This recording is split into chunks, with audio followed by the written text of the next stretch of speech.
cuánta gente, qué honor. Muchísimas gracias, Gabriel, Laura, Gonzalo, Luis, por la invitación. La verdad que está buenísimo.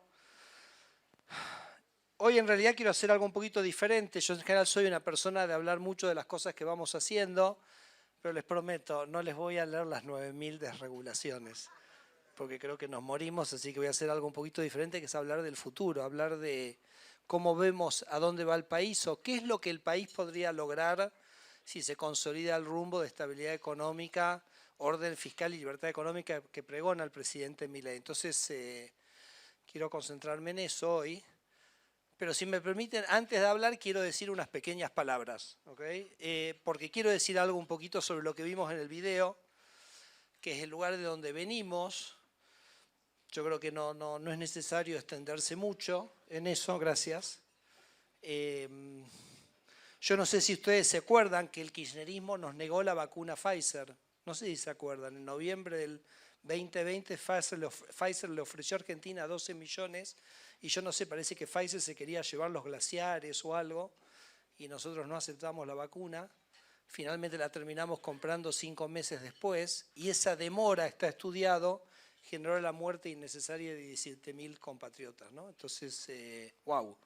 De eso venimos, ¿no? Venimos de un gobierno que nos dejó 15 años sin crecimiento económico, 50% de pobres, 70% de pobreza infantil, la inflación. Pero yo creo que hay una variable que representa aquello de lo que venimos, que es la más dolorosa y que es el precio extraordinario que nosotros pagamos de eso que Javier llama el sistema de las castas, que es que en los 10 años previos a la llegada de Milei al gobierno, 2 millones de argentinos se fueron.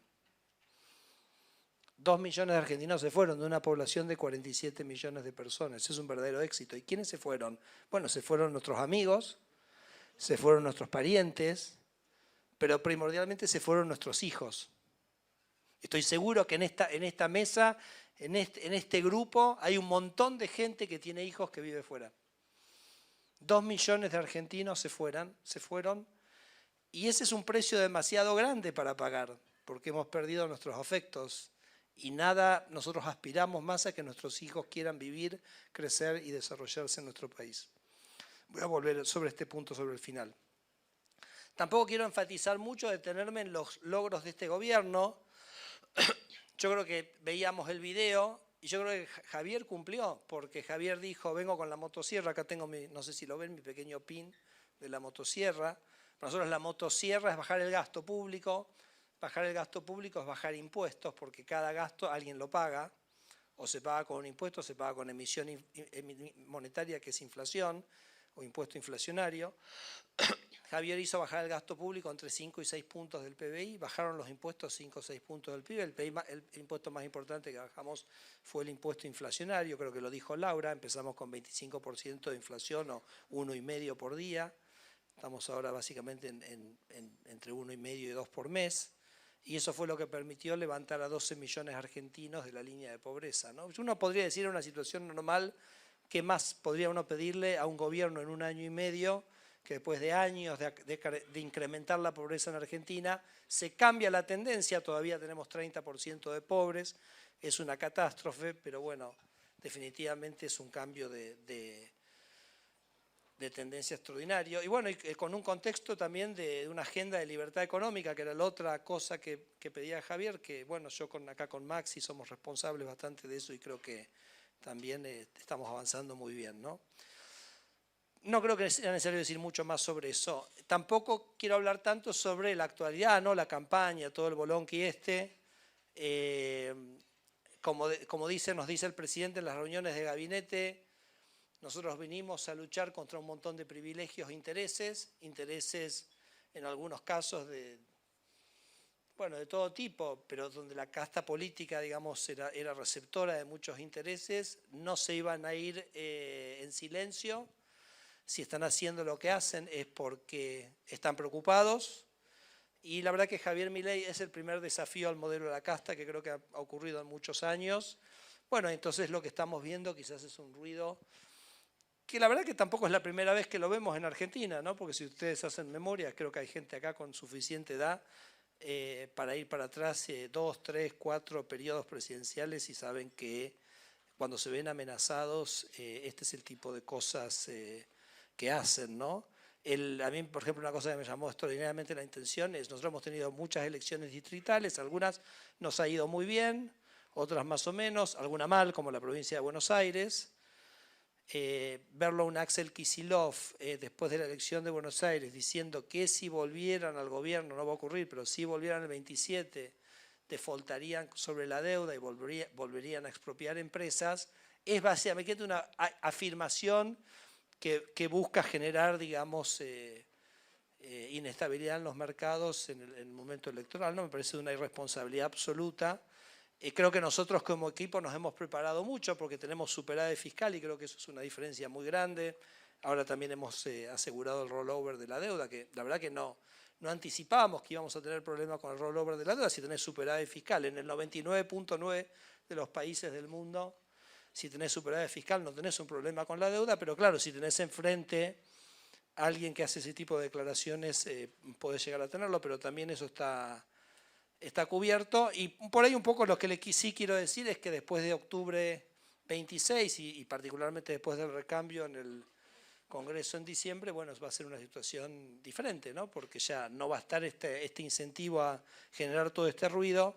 La Libertad Avanza en todos los escenarios va a tener una mejora en la representación parlamentaria. Creo que vamos a tener la capacidad de sostener los vetos si es que el Congreso quisiera hacer cosas que fueran desestabilizantes y me parece que entonces se va a restaurar una situación de mayor normalidad. Después, por supuesto, lo decía Gabriel, ¿no? Todo este tema, los audios, Esper, etcétera. Yo les digo, nosotros, mamita, lo que hemos encontrado, ¿no? En el gobierno cuando llegamos, nosotros, para que se den una idea, hemos encontrado ministerios paralelos. ¿Ustedes se acuerdan del Ministerio de Desarrollo Social de Victoria Tolosa Paz? Bueno, ese era el Ministerio de Desarrollo, o el oficial. Después había un Ministerio Blue, que lo manejaba un señor que se llamaba Emilio Pérsico, con miles de empleados. Y digo, ¿dónde están estos empleados? No los encontrábamos por ningún lado. No sabíamos qué hacían, nada, simplemente eran miles de empleados que cobraban un cheque. ¿Se acuerdan los fondos fiduciarios? Porque el kirchnerismo lo que hacía era crear cajas, ¿no? Cajas de guita que fuera difícil controlar. Entonces decían, bueno, por ejemplo, el fondo fiduciario del fuego, llegamos, tenemos un incendio en Chubut, che, traigan la plata del fondo fiduciario para pagar los aviones. Van a ver el fondo fiduciario, no hay un mango. Se había gastado todo en sueldos de Telam.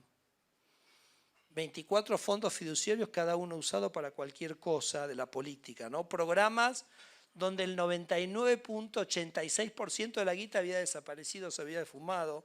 Estamos hablando de cientos de millones, miles de millones de pesos. Bueno, lo dijo Laura, las CIRAS, en fin, podría seguir y seguir y seguir. La verdadera agenda contra la corrupción es la agenda de un Estado más pequeño, porque con un Estado más pequeño da menos posibilidades para la corrupción. Y como decimos con Maximiliano Fariña, el secretario de Transformación, que además es cordobés, la desregulación es la mejor agenda anticorrupción, porque cada trámite es una oportunidad para un burócrata de extorsionarte, ¿no? Así que bueno, ahí estamos. Un tema que te parece, y con eso ya cierro y paso, digamos, a lo que quiero que sea, voy 8 minutos, pero quiero pasar, es algo que también me parece que es importante mencionar, es que yo creo que tenemos que tener un mínimo de seriedad en el debate parlamentario y en la campaña política, porque uno es como un poco engañar a la gente o tratar a la gente de tonta, ir pregonando, digamos, gastos o reducciones de impuestos, así como si uno pudiera aumentar el gasto sin tener que pagarlos. Yo no sé, acá debe haber muchos de ustedes deben ser empresarios y saben que no pueden gastar en su empresa si no tienen los recursos para hacerlo. O bajar impuestos, como si eso no tuviera ninguna consecuencia o no hubiera que sustituir esos recursos. Saben por qué los digo y saben por quién lo digo, ¿no? Por una persona que entiendo es bastante querida en la provincia, que es el exgobernador Schiaretti. Nosotros hicimos un análisis de los discursos que hacía Schiaretti y él está planteando un aumento del gasto en la combinación de más gastos, menos impuestos, de 7 puntos del PBI. Yo para que ustedes, nosotros tenemos una regla que me parece que ilustra bien esto, lo dijo el presidente en el arranque de su campaña electoral acá en Córdoba, Para recaudar un punto del PIB, vos necesitas 3 puntos de IVA. O sea, por ejemplo, si vos llevas el IVA de 1 a 24, recaudás un punto más del PIB. Con lo cual, si vos estás haciendo una propuesta de 7 puntos de gasto del PIB, estás diciendo que tenés que llevar el IVA de 21 a 42 puntos, ¿no? Que me parece que es una cosa delirante, pero me parece que nos merecemos un debate más serio sobre esas cosas y me parece que, y es parte de la batalla cultural, que cuando alguien plantea, para que la sociedad lo pueda evaluar verdaderamente, cuando uno plantea un aumento del gasto, tiene que decir de dónde viene la guita, de dónde la va a sacar. Y entonces la sociedad lo va a poder evaluar bien, porque si no, en cierto sentido, estás diciendo, ¿sabes qué? Financiarlo de una manera oculta. ¿Y cuál es esa manera oculta? Emitir dinero, que en realidad es impuesto inflacionario, y es que lo paguen los más desfavorecidos de la sociedad, y entonces que la pobreza vuelvan esos 12 millones de personas que pudimos poner por encima de la línea de pobreza, que vuelvan, ¿no? Entonces, nada, yo me invito, reflexiono junto con ustedes, los invito a nosotros que nos ayuden a que el debate político tenga un poquito de esa seriedad y los mensajes, digamos, cuando vos propones un gasto, sepas proponer también, o tengas el coraje de proponer también cómo se va a financiar. Pero bueno, les decía que no quería hablar nada de todo esto, quiero hablar del futuro, ¿no? De cómo sería un país, o sea, ¿para qué estamos haciendo este esfuerzo? ¿Por qué el presidente Milei pone tanto énfasis en la necesidad del equilibrio fiscal? El equilibrio fiscal es la base de la estabilidad macroeconómica en cualquier país.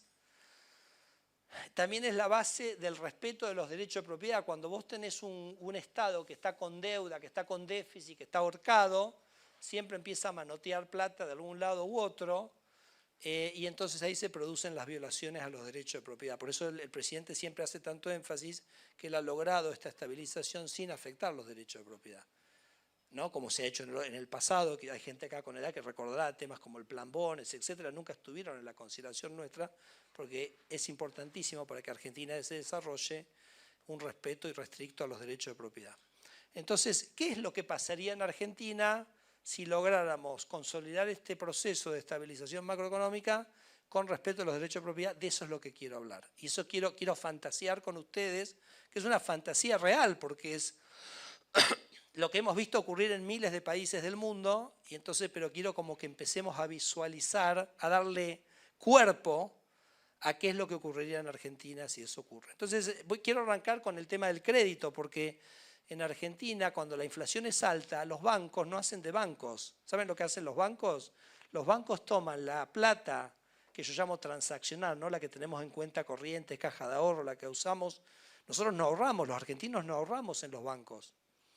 Porque los bancos no te pagan para un depósito algo que te garantice que estás protegido de la inflación. Entonces, como no lo pagan, bueno, no ahorramos ahí. Lo ahorramos en ladrillos, ahorramos en dólares, en propiedades, lo que sea. Pero cuando la inflación baja, ese modelo se acabó. Porque hoy se sostiene, porque los bancos toman depósitos por 10 puntos del PBI, que son estos depósitos que usamos para transacciones, lo invierten a una tasa alta de interés y con ese 10% alta tasa de interés bancan su estructura. Pero imagínense que en una estabilidad, cuando vayamos a una inflación internacional de un dígito, menos de 5% anual, esa tasa de interés va a ser muchísimo abajo, ese negocio no funciona más. Y ahí los bancos van a tener que empezar a ofrecernos a los argentinos un depósito donde nosotros sepamos que nuestro dinero esté protegido en su valor real, que nos acreciente un valor, y ahí es cuando el sector financiero se va a ir desarrollando. Entonces imaginemos por un momento que se produce ese fenómeno, que por ejemplo lo vivió Chile hace muchos años. Hoy nosotros en Argentina tenemos un sector financiero que entre 10 y 15% del PBI. Chile tiene un sector financiero que es 100 puntos del PBI, los depósitos, ¿no? O sea, la cantidad de plata que el sector financiero tiene. Entonces, ¿qué pasaría en Argentina si vamos? O sea, obviamente que el sector financiero pueda dar crédito, para mí también es un componente absolutamente central de la igualdad de oportunidades, porque cuando allá Sarmiento dijo tenemos que tener educación primaria para todos, ¿qué estaba diciendo? Que la sociedad quiere de alguna manera nivelar la cancha para que todos tengamos una oportunidad de desarrollarnos, y todos teníamos que tener un nivel de educación básica. Pero para desarrollarte, sí necesitas esa educación, pero también necesitas capital. Entonces, hasta que no tengamos un verdadero mercado de capitales que le permita acceder a todos los argentinos al crédito, esa igualdad de oportunidades, la que pensaba Sarmiento, todavía queda medio camino. Entonces podríamos completarlo. Miren estos números. Si Argentina tuviera un sector financiero que 100 puntos del PBI, o sea, más o menos, pongámosle que 500.000 millones de dólares de depósitos, permitiría, imagínense que la mitad del sector financiero fuera para créditos hipotecarios, que es un número que más o menos es un normal, de un país normal, serían 250.000 millones. Imagínense casas de 125.000 dólares, pero básicamente estaríamos hablando de la posibilidad de dar 500.000 créditos hipotecarios. De eso estamos, ¿no? O sea, obviamente no se va a ir de un salto ahí, pero ese es el proceso. Argentina tiene un déficit habitacional de 2 millones de viviendas hace décadas. En una década Argentina podría resolver su déficit habitacional. ¿Saben cuánto saldría la cuota si la tasa de interés es un UVA más 5% para una casa de 125.000 dólares? 750.000 pesos. ¿Okay? Entonces también sería como un valor bastante accesible. Imagínense los que están en la construcción, lo que podría llegar a ocurrir en Argentina en este escenario. Si vamos a los autos, sé que la industria automotriz es muy importante en Córdoba. Un auto de 15.000 dólares en un préstamo ya no a 30 años, como era el número que les daba para el crédito hipotecario, sino a 5 años, también con una tasa real del 5%, para un auto de 15.000 dólares la cuota es 250.000 pesos, y para un auto de 30.000 dólares es de 550.000 pesos, en plata de hoy, ¿no? Entonces, no sé, te morís vendiendo autos. Si vamos al sector productivo, ¿querés poner riego? ¿Querés poner riego en tu campo? ¿Cuánto saldría la cuota? También a 5 años con una tasa real del 5% para poner riego en una hectárea de tu campo, la cuota sería 28.000 pesos por mes. Entonces fíjense cómo el acceso al crédito permitiría destrabar industrias, bienestar, posibilidades productivas para Argentina por todos lados. Pero eso solo va a ocurrir si consolidamos la estabilidad económica. Si seguimos emitiendo leyes para gastar sin financiamiento, no va a ocurrir nunca. Y ya vemos que cuando se produjo la elección en la provincia de Buenos Aires, el mercado dijo, ¿cuál es el riesgo de esto, de volver al pasado? Bueno, en vez de tener un riesgo país de 700, es tener un riesgo país de 1.500. Es básicamente no tener crédito. Entonces este sueño que estoy describiendo quedaría relegado. Argentina está viviendo otro boom interesante, que es el boom de la energía. Todos saben de esto, ¿no? Vaca muerta, escucharon ya 20 veces. Les cuento, Argentina tiene reservas de gas que son equivalentes a las de Qatar. Qatar también todos conocen, ¿no? Hemos vivido el día más glorioso de nuestra historia en los últimos años en ese país. Las exportaciones de energía crecerían entre 30 y 40% en los próximos 10 años, es decir, que la energía va a aportar lo mismo que hoy aporta el agro y la ganadería, las exportaciones. Es cierto que como las regalías son provinciales, vamos a tener un pequeño Qatar en Neuquén, ¿no? O sea que eso, bueno, va a generar otro tipo de discusiones en Argentina, veremos cómo las sorteamos.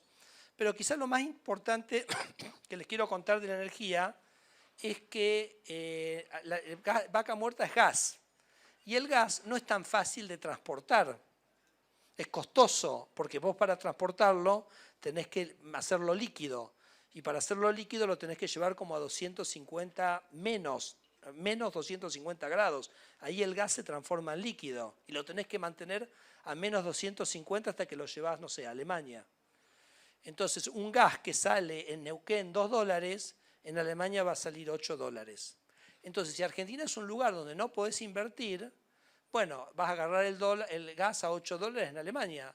Pero si Argentina es un país normal, no digo Suiza, normal, un alemán va a decir, che, ¿por qué yo estoy produciendo acá con $8? Por ahí me conviene llevar la máquina a Argentina y produzco en Argentina a $2. Por supuesto estamos hablando de industrias que sean intensivas en el uso de gas.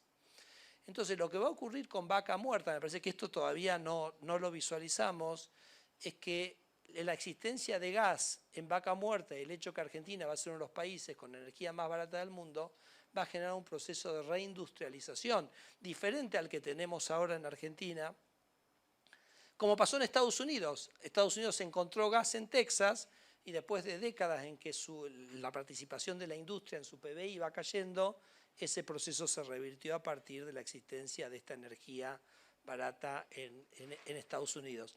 Por supuesto que la energía tiene muchos fierros, así que también me imagino lo que va a ocurrir con la industria metalmecánica de Córdoba como proveedor de esos fierros para esa industria.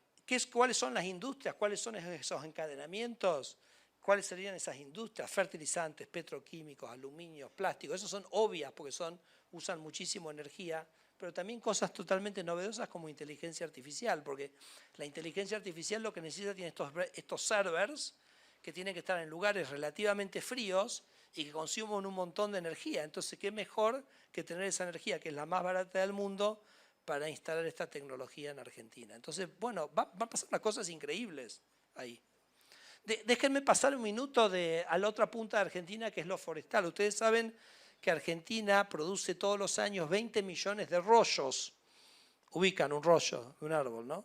¿Saben cuántos usamos? 14 millones. O sea, 6 se tiran. Claro, tuvimos las pasteras que vinieron a instalarse en Entre Ríos y le pedimos una coima tan grande que se fueron a Uruguay. Pero el potencial está ahí, es absolutamente gigantesco, ¿no? Tenemos un ejemplo para mí muy interesante que es el de la yerba mate. La yerba mate además pasó una cosa desde el punto de vista legal, que cuando nosotros hicimos el DNU 70 para no permitir que el instituto, porque la yerba mate es miren esta locura, la yerba mate es una industria súper competitiva, un montón de productores de distinto tipo, un montón de marcas, un montón de distribuidores. Entonces, ¿qué hace Argentina cuando tiene una industria competitiva? La transforma en un monopolio. ¿Cómo lo hace con un instituto? El Instituto Nacional de la Yerba Mate. Entonces, en vez de dejar que la industria se desarrolle competitivamente, crea un organismo para que genere un monopolio y subir el precio. El instituto básicamente subía el precio de la yerba más o menos un 50%, 50-60%, con lo cual todos nosotros, los 47 millones de argentinas, pagábamos la yerba más cara de lo que verdaderamente valía la yerba. Y nosotros lo que hicimos, dijimos, no, que la yerba tiene que valer el valor que vale, y además, y eso cuando lo hicimos, hizo bajar el precio de la yerba prácticamente a la mitad. Y fue una discusión, ¿correcto? Y fue una discusión en Misiones. Y nosotros le decíamos a la gente, a los productores, pero escuchen una cosa, le digo, ustedes, yerba, ¿a cuántas familias argentinas le venden? Nosotros le vendemos al 96% de las familias argentinas. Perfecto. ¿Y a cuántas familias en Estados Unidos le vendés? No, no le vendemos a nadie. ¿Y cómo le digo? ¿Cómo tenés una industria que le vendés al 96% de familias en un país y no le podés vender a nadie en Estados Unidos, que es un mercado que es 10 veces más grande? Además, le digo, lo tenés a Leo Messi, que aparece en la tele todo el tiempo tomando mate. O sea, Adidas pagaría infinito para tenerlo a Leo Messi todo el día andando con una zapatilla Adidas en la televisión, mostrándolo así. Y a Franco Colapinto, ¿no? Bueno, y fíjense qué pasó, ¿no? Porque tuvimos esa discusión, bajó el precio doméstico, ¿y qué pasó? Que hoy las exportaciones de yerba son récord en Argentina, porque claro, te cambió el chip. No estoy para explotar al consumidor argentino con un precio artificial, sino que estoy para salir a conquistar el mundo. Yo justo tuve que ir a un evento en Europa la semana pasada y la gente me traía la latita de yerba que dice se vende como Red Bull, porque es una bebida energizante, ¿no? Entonces, bueno, quién sabe si en unos años tenemos, en vez de que el mejor piloto del mundo esté en un Red Bull, esté en un yerba mate, ¿ok? Ojalá podemos soñar con eso. No es mala, no es mala como idea de marketing que quieren que les diga. Pero me parece que este cambio de chip necesitamos hacerlo en varias industrias. Por ejemplo, tenemos una industria farmacéutica que tiene un potencial de conquistar el mundo y que lo único que hace es que generar trabas para que los medicamentos en Argentina salgan 5 veces lo que van en Europa. Entonces, no, tenemos que cambiar el chip. Si los de la yerba mate lo pudieron cambiar, ¿no lo pueden cambiar los de la industria farmacéutica? Claro que sí. Les diría también el agro, ¿no? Porque en el agro tenemos toda esta discusión sobre el derecho de propiedad intelectual sobre las semillas. Me dice, por ejemplo, en algodón, si nosotros pudiéramos pagar por la semilla, multiplicaríamos la producción por 10. Nosotros tenemos nuestras empresas que hacen genética de semillas en Argentina. Por ejemplo, Don Mario, que es una de las empresas líder del mundo, se fue de Argentina y se fue a Brasil. Entonces me parece que también ahí tenemos un pequeño cambio de chip para hacer, pero me parece que nada, que va a venir y que va a estar muy bueno. Después, antes de ir al tema minero, que es un capítulo importante y muy interesante, quiero hacer un pequeño detour sobre el turismo. Quiero hablar un poquito sobre el turismo, me parece que le falta un poco de capital al turismo, pero quiero hacer un pequeño test acá. Les voy a pedir que levanten las manos. ¿Quiénes han ido a la posada de los cóndores? Ok, 1, 2, 3, 4, 5. Bueno, ahora les cuento. ¿Y quiénes han ido acá al campo de Piedra Pómez? Un poco más, pero ven que muy poquitos, ¿ok? Les cuento lo que es la quebrada de los cóndores. La quebrada de los cóndores es un lugar que está a 250 kilómetros de acá, que en Estados Unidos sería Disney. Si estuviera en Yanquilandia, sería Disney. O sea, habría 10 hoteles, 100, no sé. Les cuento lo que es. Vos vas a una posada, los ñatos te llevan, haces una caminata de 2 horas y llegás a un precipicio, ¿correcto? Es una, ¿cómo se llama? Una vertical. Una vertical. Se ve Chamical. ¿Ubican Chamical? El aeropuerto de Chamical, digo para que se ubiquen por dónde es. Está en el sur de la provincia de La Rioja. Y en esa pared armaron como un muelle que sale como a la eternidad, a la nada. Y esa pared está llena de nidos de cóndores. Es como un balcón. Entonces vos te sentás ahí y te pasan los cóndores a 2 metros de altura, te vuelan todo el día. Te quedás enloquecido todo el día ahí. Esto está a 250 kilómetros de acá. Y acá el 95% de esta sala no lo conocía. Y el campo de Piedra Pómez, que más gente lo conocía, está en Catamarca, así que está un poco más lejos. Pero imagínense, es el paisaje más lunar que tiene el planeta Tierra. Imagínense montañas de Piedra Pómez. Bueno, campo de Piedra Pómez está en un departamento que se llama Antofagasta de la Sierra, que tiene un código fiscal que es mejor que el de España, pero no tiene un hotel 4 estrellas. ¿Me siguen lo que les acabo de decir? La municipalidad tiene un código fiscal que es de la calidad de un país europeo y no hay un puto hotel. Entonces me parece que tenemos un poquito como distorsionadas ahí las prioridades. O por ejemplo en el glaciar Perito Moreno hicimos la peregrina idea de darle a una persona, a una empresa, el monopolio para subir al glaciar. Una belleza natural, un bien público, una cosa donde puede haber 1000 personas. Se lo dimos a un ñato para que cobre $400 por pera para hacer una caminata de 2 horas en el glaciar. O sea que una familia va de extranjera, va a Calafate, tiene que subir al glaciar, tiene que pasar $2000 para hacer un paseo. Yo digo, agarro una matralleta y mato a todos. Obviamente esto lo estamos ya por cambiar con parques nacionales. Digo, nada, ¿no? Como que nos falta un poquito acá con el tema turismo, tenemos algunas ideas. O el tema salud y el rol de Córdoba en la salud mundial. No sé si lo han pensado ustedes este tema. Ustedes saben que el mundo está en un proceso de envejecimiento.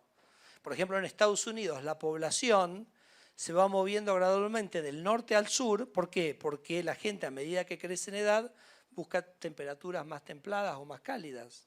Entonces Florida se ha convertido como en un paraíso. ¿Y qué es Córdoba?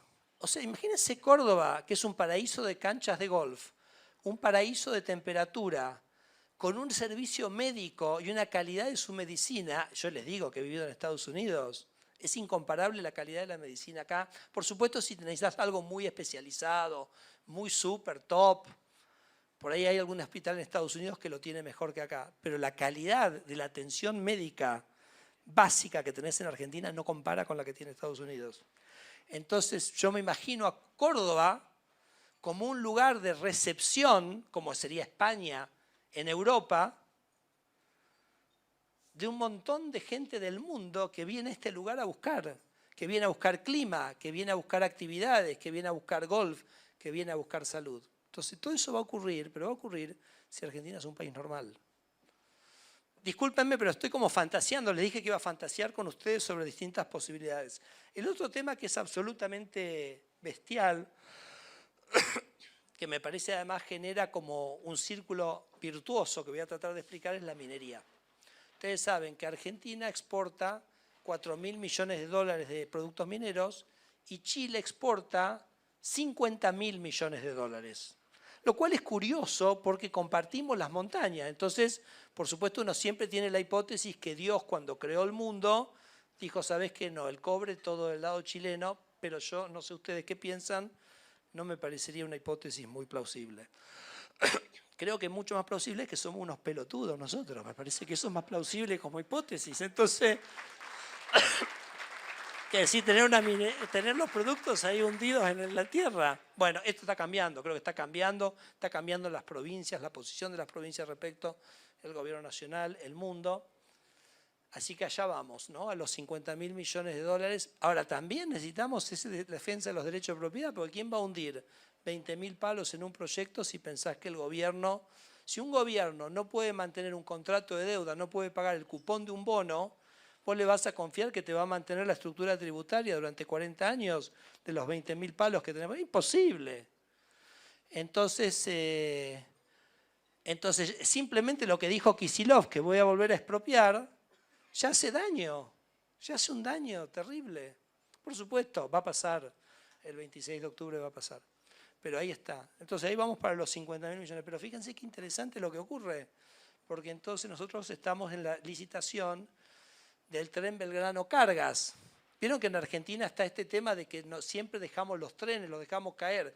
En Argentina, por supuesto, trenes es para cargas, no para pasajeros. No tiene ningún sentido hacer tren interurbano de pasajeros. No hay densidad, la distancia es muy grande, eso es avión. Interurbano para Argentina es avión. Pero cargas es tren. Y las mineras nos dicen, yo necesito el tren. O sea, si no tengo el tren no puedo invertir. Entonces, por primera vez se nos dan la historia, gracias a que Javier Milei genera esta estabilidad económica, que alguien quiere venir a invertir y que entonces te genera los interesados en poner en marcha, en poner en forma la estructura de los trenes. Esto va a ocurrir antes de fin de año. Antes de fin de año el Belgrano Cargas va a estar licitado, quiero creer, y tenemos los interesados para hacerlo, y de acá a un año y medio, va a haber un boom de inversión privada en la puesta en punto de la red de trenes del Belgrano Carga, que ustedes saben tiene un ramal que viene por los Andes y después cruza Rosario, y otro que cruza Chaco y baja bordeando el Paraná hacia Rosario. Y fíjense que cuando eso ocurra, te arrastra todas las economías regionales, porque le genera una manera de sacar la producción barata. Entonces fíjense el círculo virtuoso que genera el derecho de propiedad, la inversión minera, el transporte, las economías regionales. Ese es el círculo virtuoso que me parece que uno va viendo, ¿no? Quiero sí decir acá con alguna, siendo conscientes de alguna falta nuestra, porque el presidente ha dicho que él no piensa que el gobierno nacional tiene que hacer obra pública, y yo estoy 100% avalo esa posición porque el gobierno nacional había hecho de la obra pública un gran antro de corrupción. Les voy a contar una anécdota que lo ilustra. Cuando nosotros llegamos había un préstamo del BID y el Banco Mundial de 1.000 millones de dólares para hacer alcantarillas. Obviamente alcantarillas no es una obra pública nacional. ¿Y qué pasa? Había un grupo de la Cámpora que iba recorriendo las municipales y decía, che, tengo esta guita para hacer alcantarillas. ¿Querés alcantarillas? Bueno, esto es tanto para mí. ¿Se entiende? Entonces el presidente Milei dijo, yo tengo que cortar de cuajo con todo esto.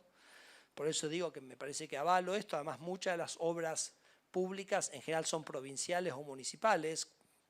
Es difícil pensar cuáles serían obras públicas nacionales. En Estados Unidos la red de carreteras es nacional, pero en cada estado las mantiene cada estado. O sea, hay como algo para pensar ahí. Igual nosotros hemos decidido que el gobierno va a seguir haciéndose cargo de la red de rutas nacionales troncales y las vamos a licitar al sector privado. Y ahí acá sí lo digo con un resabio de frustración que creo que no es muy admisible, o creo que por lo menos tenemos que hacer una autocrítica, que llevamos 1 año y medio en el gobierno y ya lo debiéramos haber hecho.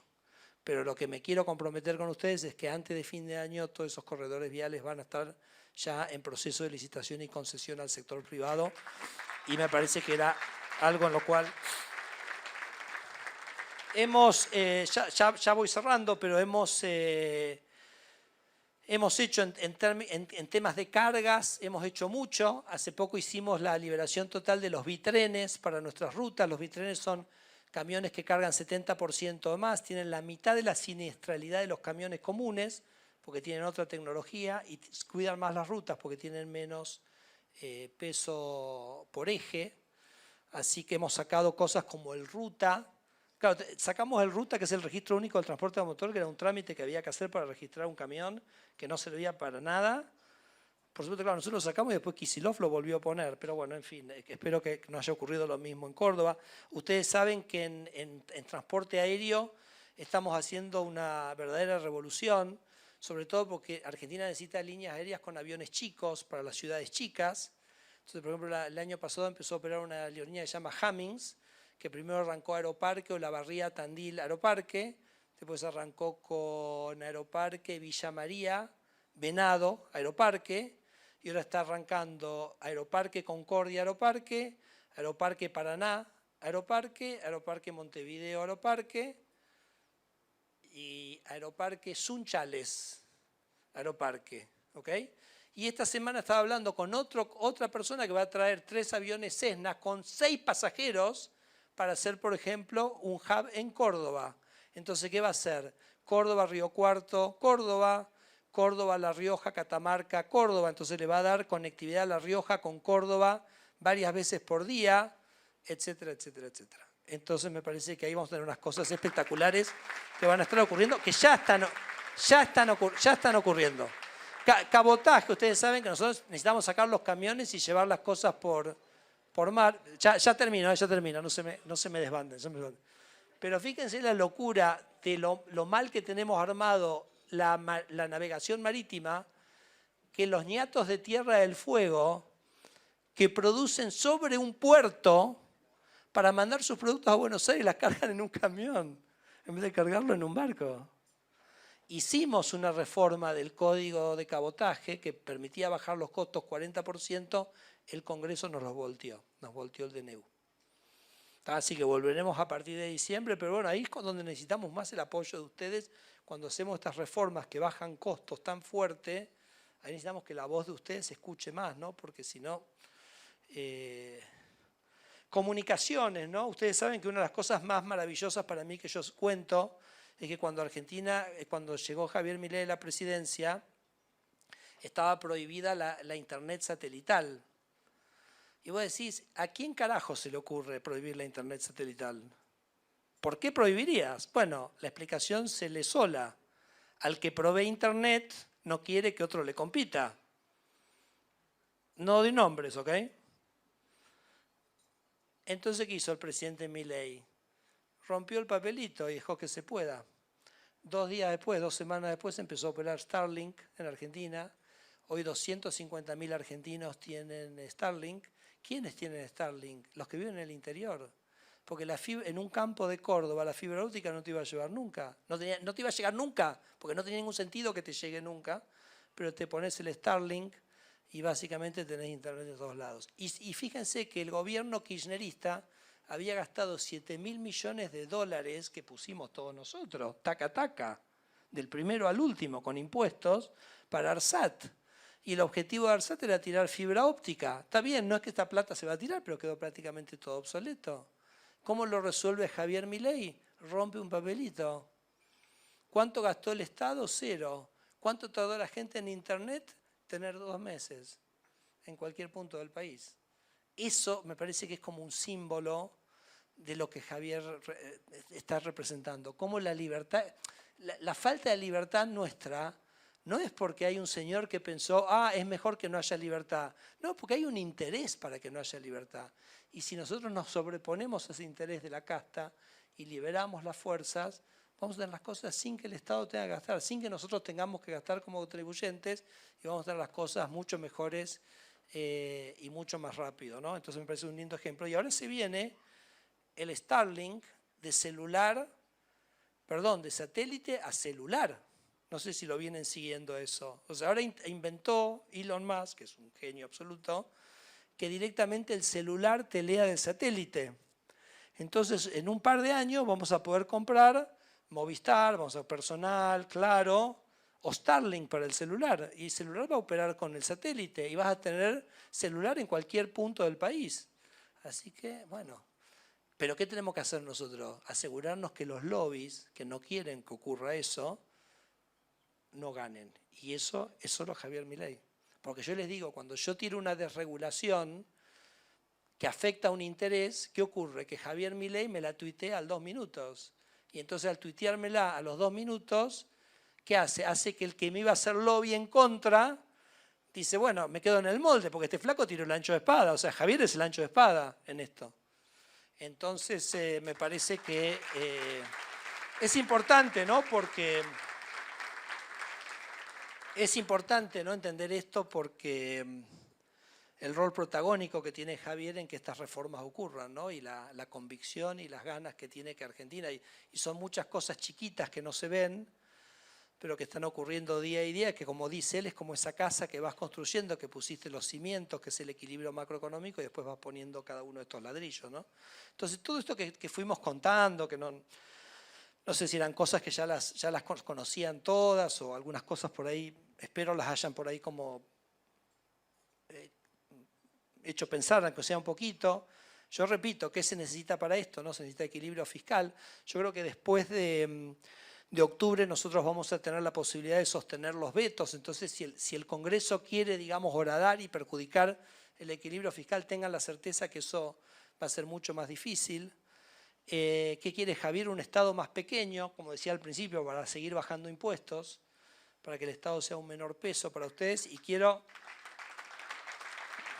No, y además, lo que es lindo de esto es que esto no es ya lo hizo. O sea, en un año y medio bajó 5 puntos el gasto público y bajó 5 puntos los impuestos. Entonces, lo que es gratificante para nosotros poder venir a ustedes después de un año y medio y decir, no, vamos a bajar, si no bajamos, lo que sí, hablen decir, vamos a seguir bajando. Y después del 27, en las elecciones gubernamentales, vamos a tener candidatos que iban a ir a las provincias, a las municipalidades, y decir, nosotros venimos acá con la motosierra, no para tampoco generar menores servicios, pero para sacar todo lo que nos sirve, que hoy estamos pagando con impuestos, los ñoquis, la política, las duplicaciones, las cosas que no sirven para nada. Entonces, ese proceso va a seguir, ¿no? Les cuento dos cosas más y termino. La primera es que yo estoy seguro que ustedes ven todo este proceso, ¿no? Y se preocupan y todo este ruido. Ustedes saben, Argentina hizo unas reformas en los años 90, las hizo el presidente Menem, después se revirtieron. En el mismo momento que las hacía Argentina, las hizo Australia, con un primer ministro llamado Bob Hawke, que era un sindicalista, ¿no?, que vino y que hizo todas unas reformas pro mercado impresionantes, funcionaron muy bien, con un ministro de Economía llamado Paul Keating, ganaron 4 elecciones seguidas, las 3 primeras Bob Hawke y la última Keating. Y ese proceso de Australia fue súper exitoso, y a mí siempre como me llamó mucho la atención, ¿no?, cómo que había sido tan exitoso y el nuestro en algún sentido se había revertido, ¿no? Y entonces le pregunté una vez al embajador australiano cuál era el secreto de esto. Me dijo, no tengo la más puta idea, pero si querés te pago un pasaje y le vas y les preguntás a ellos. Entonces me regaló un pasaje a Australia. Miren qué afortunado que soy. A caballo regalado además no se le mira los dientes, así que ahí agarré el pasaje y terminé entrevistando en Australia a este señor Paul Keating, que había sido el ministro de Economía de la Reforma y después había sido primer ministro él. Y él me dijo 2 cosas que me parece que aplican muy bien a Argentina, que quiero compartir con ustedes, después voy a hacer una última reflexión final. Lo primero que me dijo, mira Federico, vos hoy mirás el proceso de reforma de Australia y pensás que éramos unos genios absolutos, o sea, que éramos un reloj suizo, que tac, tac, tac, tac, todo nos salió perfecto. Le digo, me dice, ni en pedo. Yo volvía todas las noches a casa durante los 4 años, los 4 mandatos, como si hubiera estado esquiando todo el día con un esquí.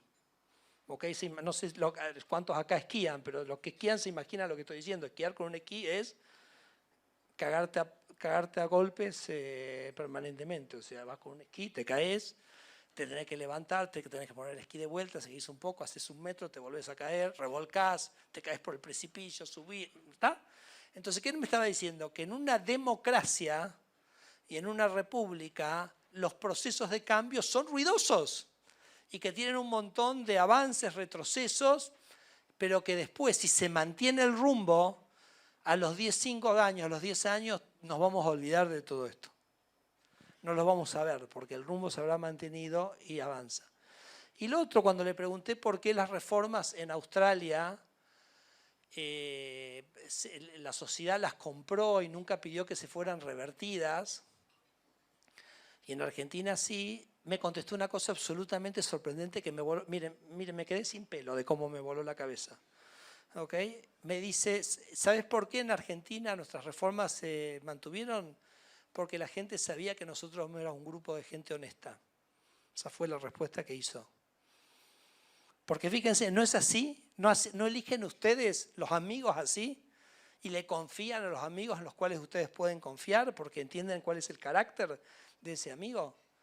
Entonces es impresionante. Y yo creo que Javier, cuando ustedes lo conocen a Javier, y por eso también todo esto de los audios y todo lo de Pearl, porque lo que se quiere es tratar de manchar eso que tiene Javier. Javier es la persona más desapegada a lo material que yo conozco en mi vida. O sea, el flaco está vestido siempre de lo mismo. Nada, o sea, no tiene ningún interés en nada material. A él lo que le interesa es discutir de economía, te pones a hablar de economía con él, olvídate. Te quedás a las 5 horas, le tenés que decir, che, Javier, me tengo que ir. Las ideas de la libertad para Argentina y para el mundo, él es un convencido que las ideas de libertad es la base del progreso, tiene una pasión extraordinaria por eso, y sus afectos que tiene, ¿no? Entonces, nada, quería compartir eso porque yo creo que eso Javier lo tiene y creo que también por eso el kirchnerismo es tan inteligente en tratar de afectar esa imagen. Por eso esa imagen es tan importante y tan potente para el éxito de las reformas. Y termino con una reflexión final, que es una referencia a un poco el motivo por el cual estamos todos un poquito en esta gesta, en esta revolución, como nos gusta pensarlo nosotros, que es una escena de una película que quizás acá algunos vieron, que se llama Viaje al centro de la Tierra. Es una película de Hollywood, tranqui, una película tranqui. Básicamente lo que ocurre es que el núcleo de la Tierra deja de girar. Bueno, nada, se fue todo al tacho, porque se sale la cosa electromagnética del mundo, se va toda a la mierda.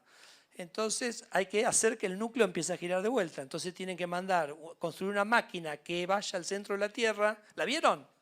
Sí, perfecto. Hay que hacer la máquina. Ahora van a ver si se acuerdan la escena que les voy a decir.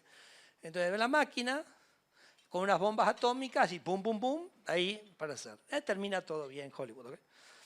Hasta los dos que se tenían que salvar se salvan y se enamoran y todo impecable.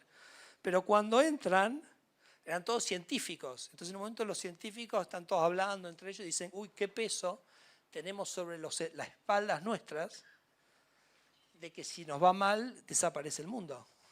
Había un franchute súper, ¿vieron esos franchutes que están como más allá del bien y el mal? Y dicen, el mundo. Yo acá no estoy para salvar el mundo, un carajo. Entonces los otros miran, pero ¿cómo? ¿De qué eso se trata de esto? Y dicen, no, yo estoy acá para salvar a mi mujer y mi hija. No estoy para salvar al mundo, estoy para salvar a mi familia. Y eso, vuelvo al principio, el kirchnerismo y el sistema de la casta nos hizo pagar un precio demasiado alto, que es perder a nuestros hijos. Disculpen que me emociono, pero tengo un hijo de 19, un hijo de 20 y una hija de 15. Y nuestro sueño es que Argentina tiene que cambiar para que nuestros hijos puedan crecer con nosotros. Y para eso estamos y para eso hacemos esto. Así que bueno, muchas gracias. Necesitamos el apoyo de ustedes para que esto ocurra. Y creo que si lo logramos, vamos a tener una Argentina grande y nuestros hijos van a estar con nosotros. Gracias. Gracias, Federico. Genio total.